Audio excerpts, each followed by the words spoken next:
Hi there, welcome to Higher Ground. I am Sandra, and the truth within me on what I am choosing to project out into the world, the truth that I see and feel and embrace, is that no matter who you are, what path you've taken, what you've done, where you are in your life, there is always redemption. There's always a song of redemption that you can tap into. Every flower has a chance to bloom. Everyone has a chance to free themselves and walk out of the cage, the self-imposed cage, the the trap, the mental limitations that have been self-imposed and imposed by society. We all have that chance for redemption within ourselves. Now, moving on to a Zen Buddhist saying on really the first steps on achieving this understanding, perspective, enlightenment, before, during, and after enlightenment, would be the saying, chop wood and carry water. Now, this comes from an 8th century poet, Layman Pang, I believe. And he understood that carrying water was a meditation in strength and rhythm. And the carrying water was also the meditation and the devotion that you're acting upon. This puts into perspective and pulls down your understanding to a nowness, to a presence, to this time and space, this present moment. Now, no matter what you're going through, if you come down to the moment, this moment right now, and clear away everything else in this moment, right now, do you have any problems, any worries in this moment?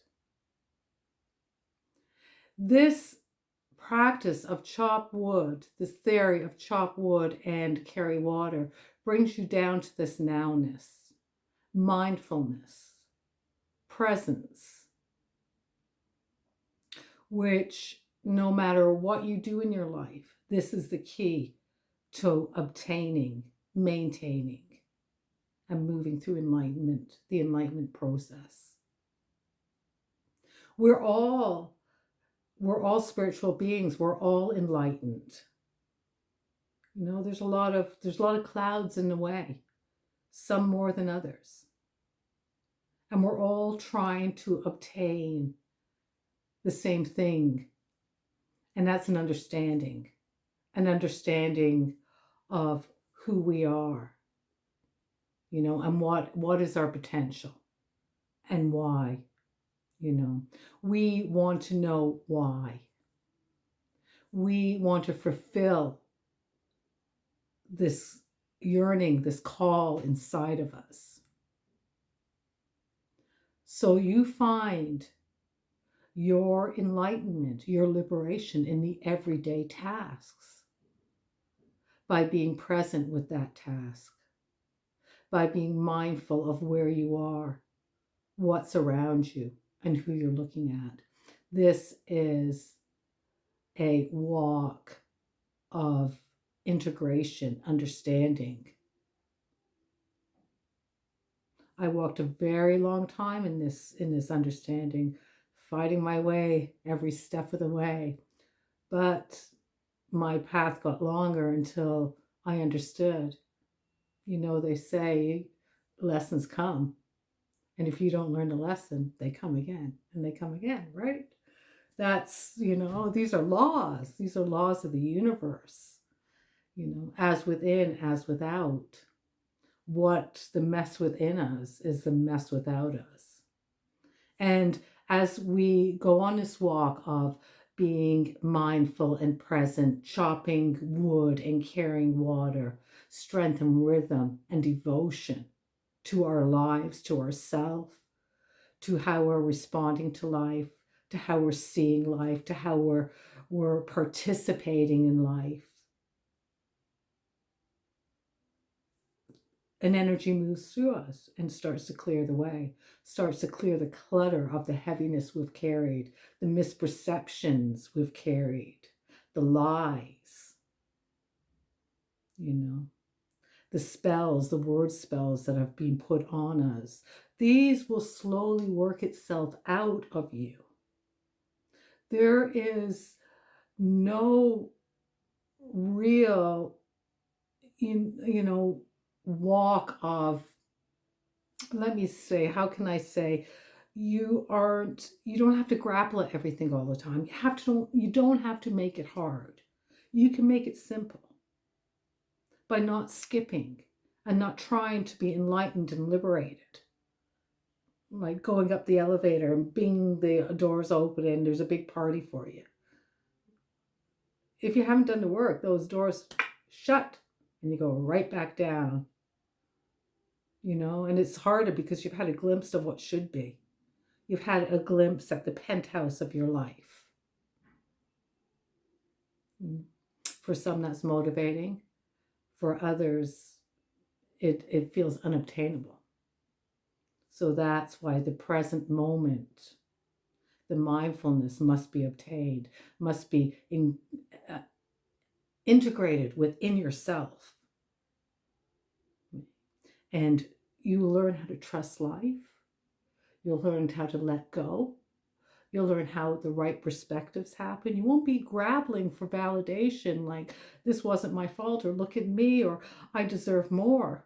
That'll all be washed away and you'll become, you're soulful, living a human life, which is the reality of where we are, right? The illusion that we are trapped, the illusion that we've created by being stuck and misunderstood will all dissolve and all vanish. Right. So before enlightenment, chop wood and carry water. During enlightenment, chop wood and carry water. And after enlightenment and liberation is being gained, chop wood and carry water. The key, stay present and stay mindful. The start of a journey is one step. Take that step. Don't try to do anything that's just you think is brilliant, because the simplicity is the truth. The brilliance is the lie. Thinking you're a master at anything. But knowing that you're a Buddhavesta, does that have Buddhavesta? You're on the path to becoming is a really cool place to be. Because the path to the answer, yes, is more than the answer itself. I'll leave you with that one. The path to the answer is more than the answer itself. Namaste. I'll see you on the path.